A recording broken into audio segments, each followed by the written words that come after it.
मिर्ची डालकर लूट की वारदात को अंजाम देने वाले दो आरोपी चंद घंटों में नरसिंहपुर पुलिस की गिरफ्त में त्वरित कार्रवाई। पुलिस ने लूट का 100% मशरूका किया बरामद। अज्ञात लुटेरों की तलाश एवं गिरफ्तारी हेतु विशेष टीम का गठन किया गया था। थाना स्टेशनगंज अंतर्गत ग्राम करहिया खेड़ा निवासी राजेश मेहरा अपनी पत्नी के साथ दिनांक 13/2/2026 को ग्राम खमरिया स्थित अपने रिश्तेदार के यहाँ विवाह समारोह में सम्मिलित होने जा रहे थे। रात्रि लगभग 9:30 बजे जैसे ही वे ग्राम खमरिया के स्वागत गेट के समीप पहुंचे, तभी एक मोटरसाइकिल पर सवार दो अज्ञात व्यक्तियों ने ओवरटेक कर उनका रास्ता रोक लिया। मोटरसाइकिल के पीछे बैठे व्यक्ति द्वारा राजेश मेहरा एवं उनकी पत्नी की आंखों में मिर्च पाउडर फेंक दिया गया, जिससे दोनों असहज हो गए।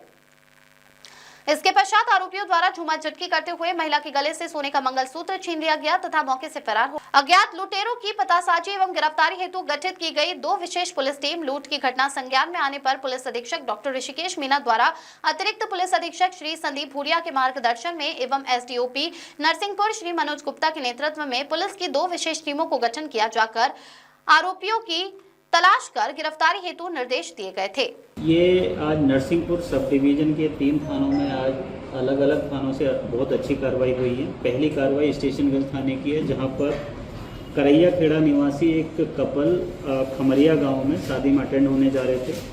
खमरिया गांव के गेट के पास अचानक से उनके व्हीकल के सामने, 2 व्हीलर के सामने एक दूसरी 2 व्हीलर आके रुकती है। 2 अनजान व्यक्ति उनकी आँखों में मिर्ची फेंक कर उनकी जो पत्नी है उसका मंगलसूत्र तोड़कर वहाँ से फरार हो जाते हैं। अज्ञात में इसमें एफआईआर दर्ज होती है।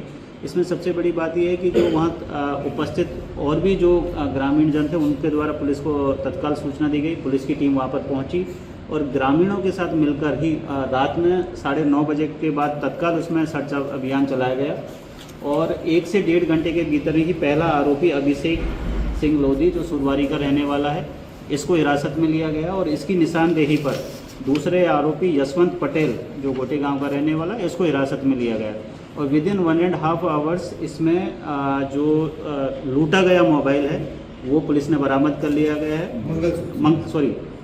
जो मंगलसूत्र है वो उसमें बरामद कर लिया गया है। इसमें बड़ी इंटरेस्टिंग बात यह है कि जो अभिषेक सिंह लोधी है ये एनडीपीएस के आरोप में केस में पहले से आरोपी है और कल माननीय न्यायालय में पेशी देने आया था और पेशी से लौटते वक्त उसने ये घटना कारित की है। इसमें जब आरोपियों को पीछे और गांव वाले जब इसकी सर्चिंग कर रहे थे तो एक आरोपी का भागने दौड़ने में हाथ भी फ्रैक्चर हुआ है, उसको प्राथमिक उपचार दिलवा के प्लास्टर चढ़वाया गया है। और हमारी इसमें कार्य रहेगी कि न केवल इस अपराध में बल्कि जिस एनडीपीएस के केस में वो पेशी देने आया था उसमें भी माननीय न्यायालय के सामने हम अपने सारे तथ्य रख के इसमें कठोर से कठोर कार्रवाई इसकी उनके विरुद्ध सुनिश्चित की जाएगी। और इसी प्रकार दूसरा जो प्रकरण है करेली थाना का रहने वाला अंतर्गत का है। अभी आप सभी को मालूम है कि जो गुड़ भट्टियाँ लगती हैं उनमें हर साल कुछ न कुछ किसी न किसी प्रकार की शिकायतें आती हैं। इसी प्रकार एक मुजफ्फरनगर उत्तर प्रदेश के रहने वाले अनीस खान ने यहाँ पे गुड़ भट्टी लगाई थी। उनकी गुड़ भट्टी से 7.5 लाख रुपए एक रात को चोरी हो गए थे। पुलिस ने अज्ञात में इसमें एफआईआर ली। फिर सारा जो, क्योंकि इस बार हमने पुलिस वेरिफिकेशन सारे एम्प्लॉयज़ का जो कर्मचारी आते हैं इनके यहाँ काम करने उनका पुलिस वेरिफिकेशन कराया हुआ था। कुछ तकनीकी साक्ष्य इसमें हमने लगातार जुटाए और उसका फ़ायदा ये हुआ कि मुजफ्फरनगर के रहने वाले ही राजा सक्सेना, रजत हरिजन और शिवा और शिव कुमार हरिजन, इन 3 लोगों को हिरासत में लिए गए, इनसे पूछताछ की गई तो इनसे 3,25,000 के आसपास की रिकवरी हो गई है। इनने पूछताछ में बताया कि जिस दिन ये चोरी करके भाग गए थे उस दिन ये एक सूखे कुएं में गिर गए थे तो कुछ पैसे वहाँ छूट गए और बाकी के पैसे इन लोगों ने अभी तक पूछताछ में बताया कि उज्जैन, हरिद्वार, ऋषिकेश यहाँ मौज मस्ती में घूमने के नाम पर इन्होंने होटल, धर्मशाला और बाकी की जो मौज मस्ती है उसमें खर्च कर दिए हैं।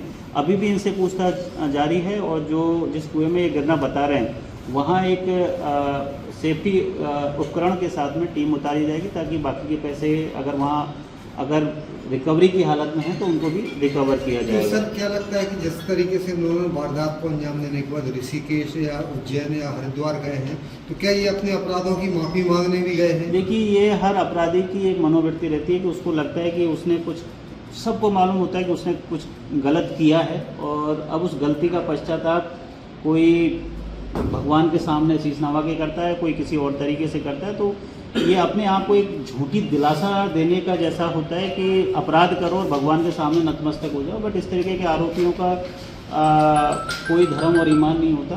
तो इनके खिलाफ भले ये कहीं भी चले गए हों, कानून के सामने आरोपी हैं, आरोपी रहेंगे। इनका क्या मंतव्य था, मौज मस्ती के अलावा इनका और कोई मंतव्य नहीं हो सकता।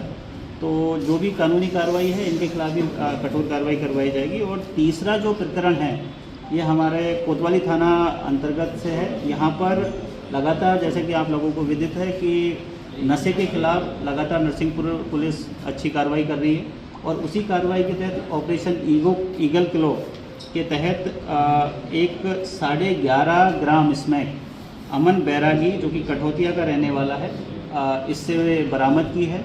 इसका पूर्व में भी आपराधिक रिकॉर्ड है और एक विशेष टीम इससे पूछताछ कर रही है। हमें उम्मीद है कि आगे भी इसमें जो ड्रग पेडलर्स की जो चेन है उसका हम खुलासा करेंगे और इसमें कुछ और भी अच्छी जब्ती होगी।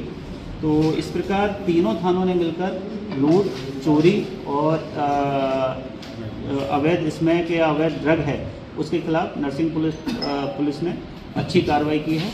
इन सभी को मिलकर से पुरस्कृत किया जाएगा। सर, जिस तरीके से स्मैक बरामद हुई है, या 24 2 घंटे के अंदर आरोपियों को जो मिर्ची डाल के लूटने वाले हैं, क्या पुलिस को कुछ पुरस्कार की घोषणा की? जी बिल्कुल। हाँ, देखिए, अभी नरसिंहपुर पुलिस बड़ी ही जोश से काम कर रही है। जो अच्छा काम कर रहे हैं लगातार उनको प्रोत्साहन किया जा रहा है, और जो कहीं ना कहीं डिफ़ॉल्टर हैं, गलत काम कर रहे हैं या फिर गलत गतिविधि में संलिप्त हैं, उनके खिलाफ विभागीय कार्रवाई भी लगातार की जा रही है। तो तीनों ही काम अच्छे हैं, इनमें तीनों ही टीमों को पुरस्कृत किया जाएगा। Thank you sir.